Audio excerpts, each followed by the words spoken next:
Oruc tutmaq İslam dinində mühüm ibadətlərdən biridir və xüsusilə Ramazan ayında vacib sayılır. Lakin dinimiz insanın sağlamlığını və həyatını təhlükəyə atmağı düzgün hesab etmir.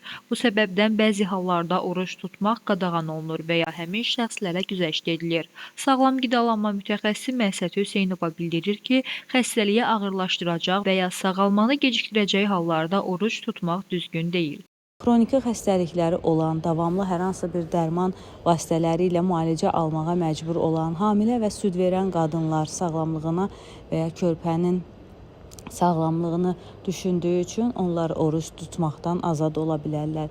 Səfərdə olan insanlar oruç tutmaya bilərlər. Yetkinlik yaşında olan, inkişafda olan xüsusilə də uşaqlar, gənclər, onlar da oruç tutmaqdan azad ola bilərlər ki, bu kimi məqamlarda yenə də fərdi yanaşmaq daha əsasdır.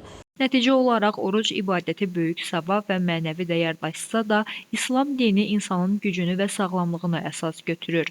Əsas məqsəd insanın həm mənəvi, həm də fiziki cəhətdən qorunması və ibadəti düzgün şəkildə yerinə yetirməsidir. Leyla Səməndər, Yeni Azərbaycan TV.